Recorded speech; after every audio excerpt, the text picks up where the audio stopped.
Verið velkomin í Hina Reykjavík. Ég heiti Sanna Magdalena Mörtudóttir og í dag ætlum við að kynnast betur þjónustu borgarinnar og fjárhagsaðstoð og hvernig það virkar allt saman. Og Ómel Svavars komin til okkar í dag og við ætlum svona aðeins að kynnast betur ferlinu svona bak við fjárhagsaðstoð og hvernig það virkar og svona rýna í þessar upphæðir. En eins og við hefum rætt í fyrri þáttum að þá þetta mjög lágar upphæðir og við ætlum svona aðeins að ræða þetta bara betur í dag og já, Ómel, velkomin til okkar. Takk fyrir.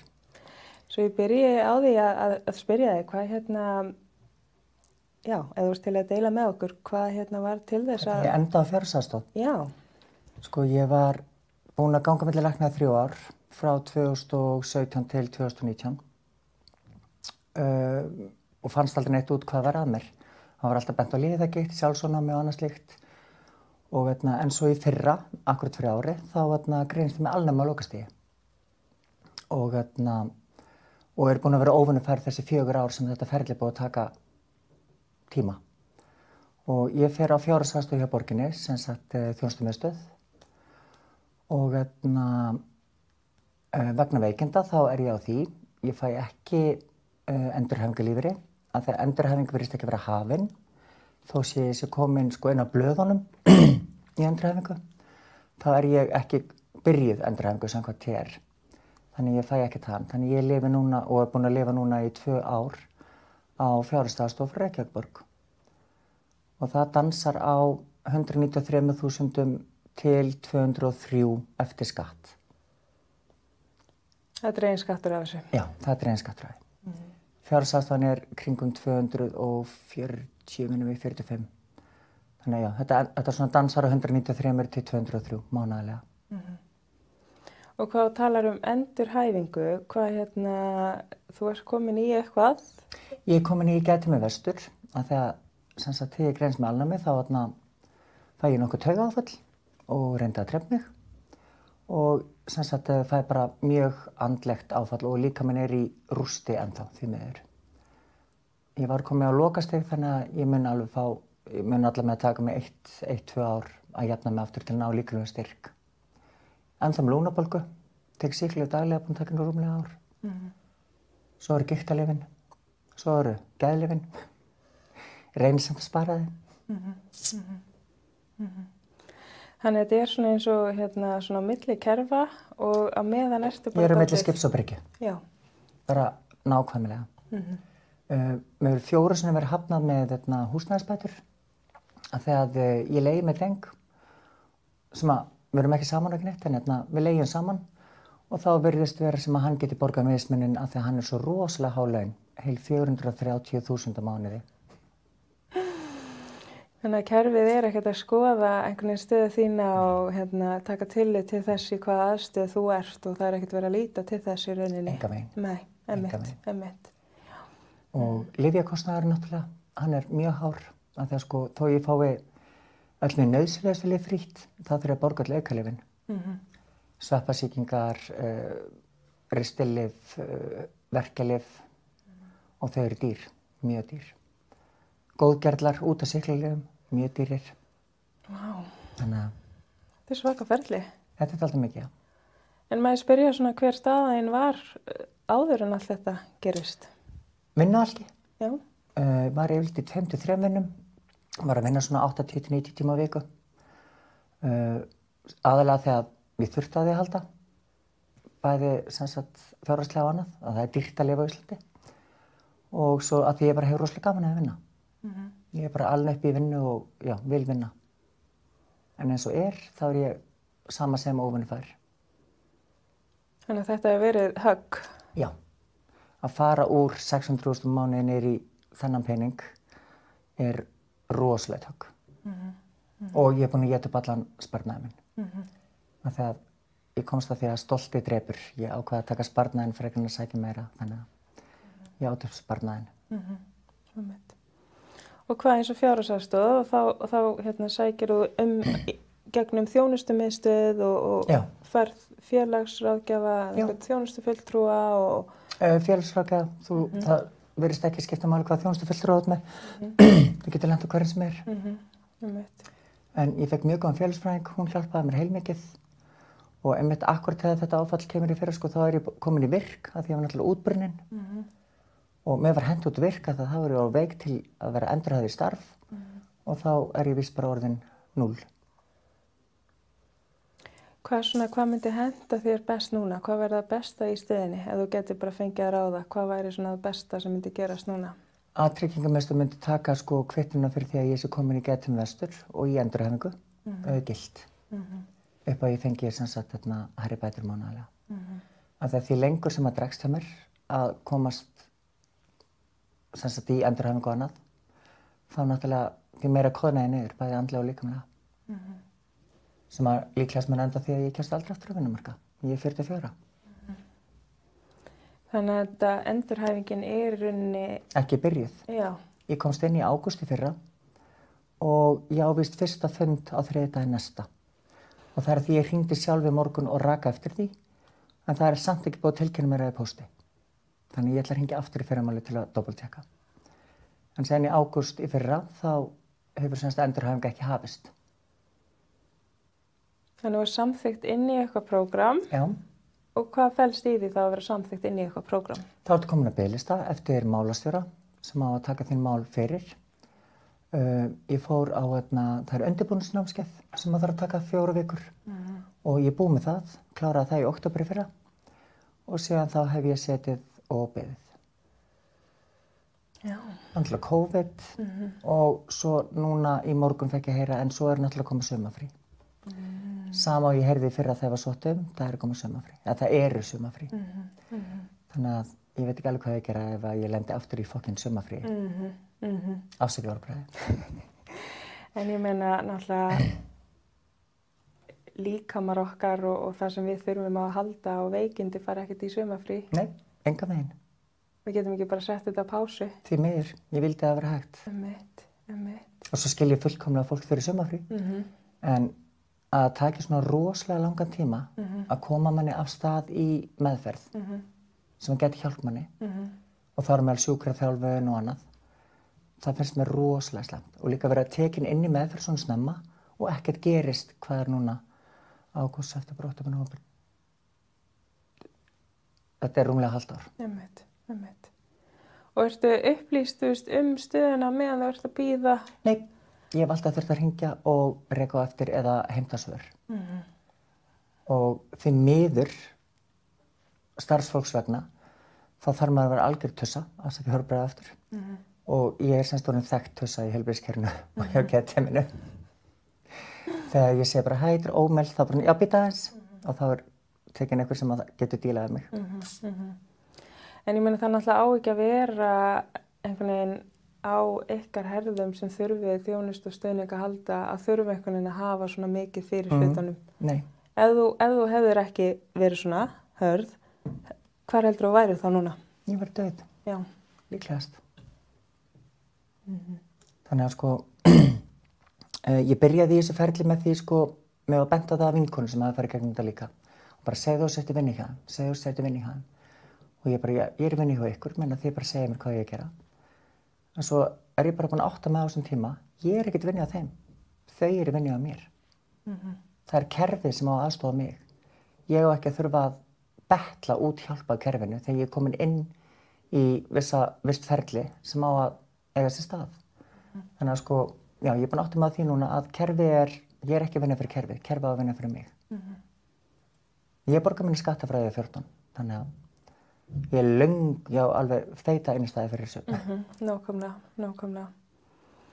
Þetta er svo átakalegt að heyra einhvern veginn, sko, þú veist, þetta heilbrigðiskerfi sem á að vera til staðar fyrir okkur, að það sé ekki, sko. Heilbrigðisstarfsfólki er ræði. Bara kerfið er helviti, því miður. Svo eins þetta, sko, að greinast með alnæmi og lokastigi, þá sem sagt, eins og segði ég komið 10 dögum seinna að væri döið. Þau hefði ekki náð mig tilbaka, ég okkur svo langt leitt. En sem betur fyrir ekki. Að, ég fæ lyf og ég fæ aðstoð annað upp á sjúkrahúsi, svo er ég bara sendið heim. Það er ekkert sem grípur þig. Engin áfallahjálp, ekkert. Þannig að ég fæ bara taugaáfall og ég milti henni blóðtappa líka. Þannig að sem að hjálpaði ekki. Og já, það það er ekkert sem grípur mann. Maður þarf að sækja sér alla hjálp sjálfur og maður hefur ekki að ræna á því í svona ástandi. Bara því miður. Og margir sem eru sko kannski ekki alveg harðir og skapmiklir ég, sem að myndu bara kóðna. Og ég er náttúrulega brotna, ég reynda að sálga mér. Það er ekki svona eins og sálfræði tímar eða eitthvað utanumhald og þú veist. Ekkert nema að sækja það sjálf. Já. Og það þarf náttúrulega að borga fyrir það. Og sálfræðingardag er hvað? 18.000 krónur, tíminn, 50 mínútur. Og þessar fréttir, þetta hlýtur að vera áfall að fá svona. Sérstaklega þegar ég hef bara alltaf passað mig. Þannig að, og það er ekki ennþá að vita hvað hans meiti kom, við miður. En já, einmitt. Þetta var miklu meira áfall en ég bjóst við. Já. Fyrst þegar sögum, sko, þetta var kannski berklar. Það var bara, fokk, ég veit ekkert um berkla. Maður vart undir súð sem er ljóð og deyrð. Það er einn sem ég veit um berkla. En alnæmi vissi ég allt um, að ég er búin að vinna mikið fyrir alnæmissamtökin. Og þess vegna kom mér líka svo óvart að ég væri smituð. En það er vitað nákvæmlega á hvaða tímapunkti smiti kemur, en ekki hvaðan og hvernig. Ég hef líka haldið að það væri ekki svona mikið gjaldtaka í kjölfar svona sjúkdóms.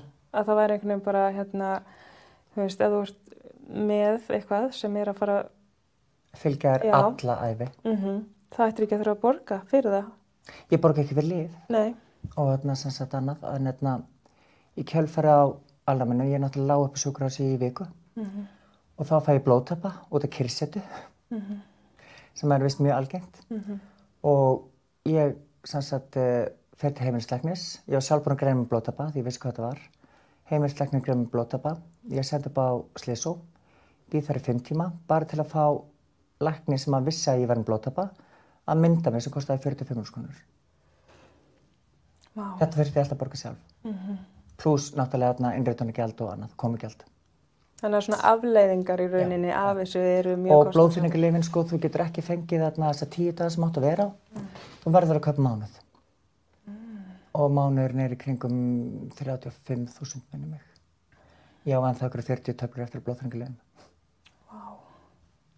Sem að ég mun aldrei þurfa að nota. Nei. Nema ég fá blóðtappa aftur. En það er í frysti. Og er þetta bara heilbrigðiskerfið okkar að það vantar meira fjármagn í það, myndirðu segja? Það vantar meira fjármagn, færri millistjórnendur og miklu meiri sko samskipti.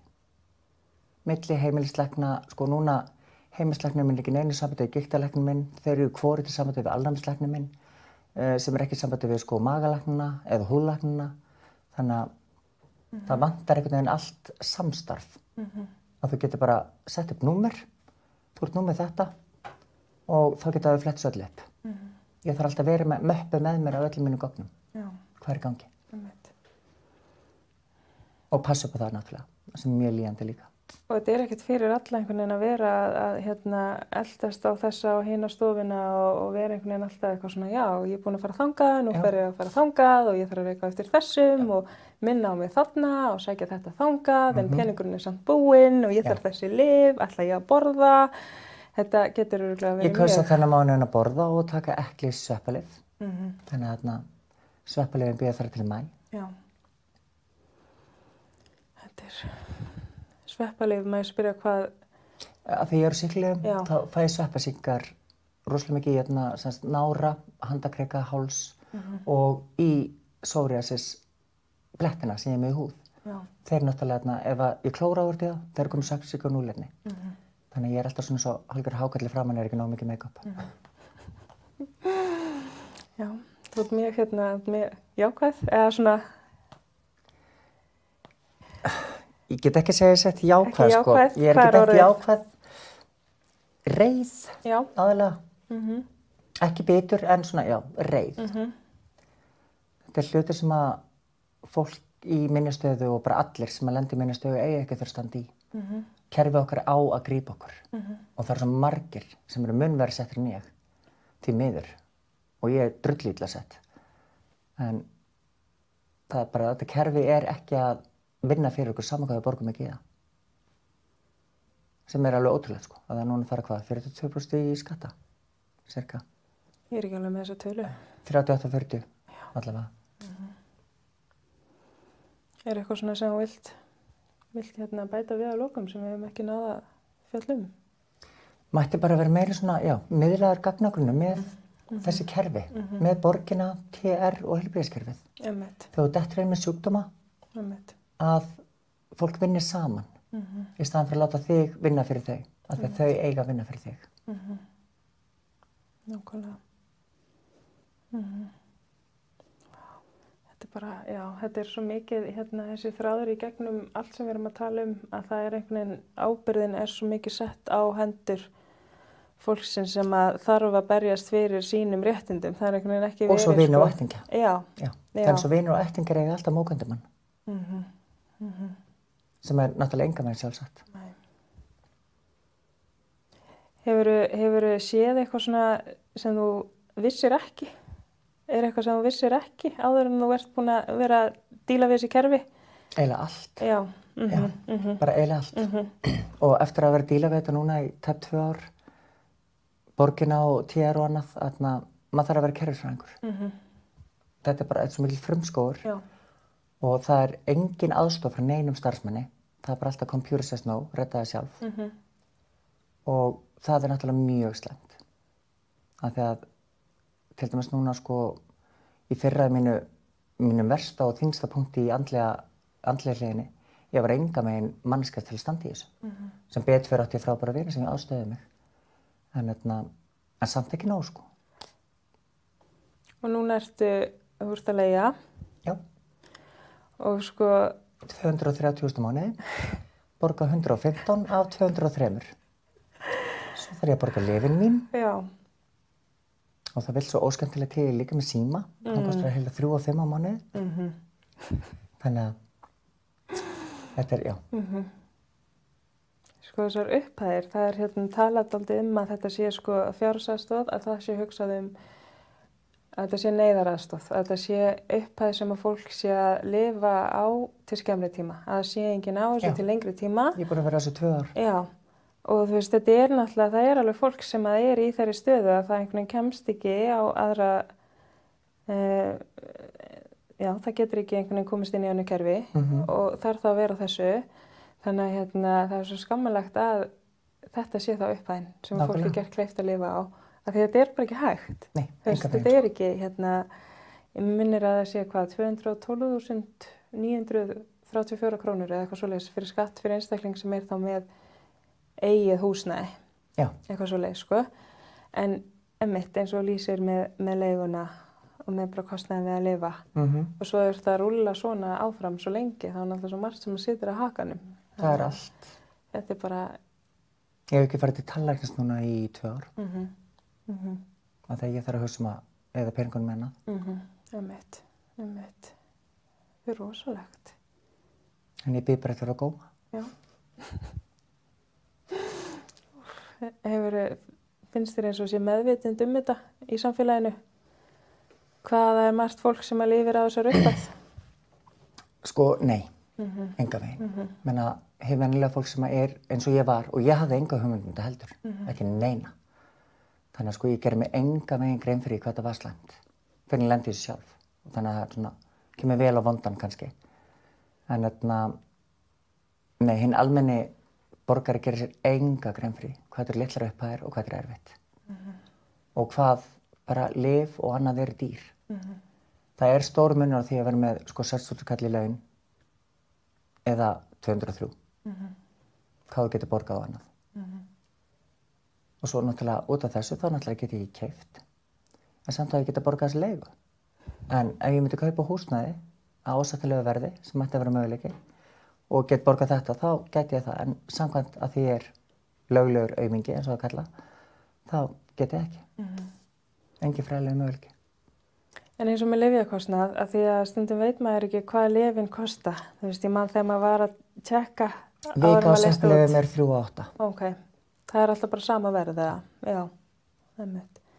Það er ekki þetta þak stundum að stundum er dýr. Ég þarf að það eru 70.000 króna þakið á ári og nýtt lyf í ári er alltaf í október, byrjar frá október til október og ég er komin núna í 60 og eitthvað. Þannig að ég er ekki nógu dýr lyfjum, en samt of dýr lyfjum til þess að ég geti borgaði. en þau eru ekki nógu dýr til þess að ég nái upp í þakið, þannig ég fá þau niðurgreitt. Vá. Svo náttúrulega sko, ég þarf að kaupa krem og annað slíkt. Svo náttúrulega gigtalyfin, rándýr, man ekki hvað, kringum 80.000 3 mánuðir. En þau eru vissu algjörlega greidda í ríkinu. En ofan í þau þarf náttúrulega ógleðilyf og svo sýklalyfin og svo sveppalyfin. Þannig að þetta vindur upp á sig. Þetta er svo mikil snjóbolti. Einmitt. Það sko, ég skil ekki þegar þú ert á lyfjum sem þú þarft að taka alltaf. Að það sé þá ekki strax sett inn lyfin sem þú þarft að taka aukalega með, sem er vitað. Að þau séu þá ekki niðurgreitt strax eða allavega lægri kostnaður, minni hluti sjúklings. Nákvæmlega. Svo verður áhugavert að sjá hvað lyfjafyrirtækin eru að græða á sig, en það er kannski efni í. Sko ég er á rándýrum alnæmislyfjum frá Pfizer. Og sá sem á Pfizer, hann situr í fangelsi núna held ég. Og hann einmitt hækkaði lyfin. Af því að núna er einkaleyfi hans að renna út. Þannig að hann hækkaði lyfin fyrir einhverjum árum. Þannig að sko mér skilst að þessi lyf sem ég er á séu ykkur 400-500 3 mánuðir. Þannig að lyfjafyrirtækin er að moka inn. Svo fekk ég náttúrulega Pfizer COVID bólusetninguna, ég veit ekkert hvað hún kostaði. Þannig að og svo náttúrulega þessi blessuðu hraðpróf sem hún nota hægri vinstri. Ég er heppin að hafa nef í dag með við potið. Þannig að það voru sko, voru þetta ekki fyrir milljarðar sem fóru í þessi hraðpróf sem að kom svo ljósa bara skiptir henni engu máli. Það verið eitthvað svaka upphæð. Við viljum meiri svona samfélagslega nálgun í þetta, er það ekki? Svona félagslegri. Þetta þyrfti aðeins að pæla meiri í sko einmitt náunganum og hvað margir þurfa að nýta þessa þjónustu hana. Og allir sko, auðvitað eru til einhver skemmtiepli, en allir þeir sem ég þekki og aðrir sem eru í svipaðri stöðu og ég eru þarna ekki að þau vilja að þau þurfa þess og hafa gjörsamlega að borga allt til samfélagsins löngu á undan. Ég er búin að vera á vinnumarkaði núna í, síðan 14, það eru 30 ár, takk. Þannig ég held ég eigi einu fyrir þessu. Og væri svo til að komast aftur á vinnumarkað. Það er eitt af því sem ég sakna mest, það er að vinna. Maður verður félagslega einangraður, maður hittir ekki fólk að maður ekki efnaði og maður bara, ég sit eina með hundinum og heima og horfa á Netflix. Frábært líf. Þetta sé mjög góð lokaorð. Takk kærlega fyrir, Ómel. Takk sömuleiðis. Þetta var Hin Reykjavík í dag og við þökkum ykkur kærlega fyrir.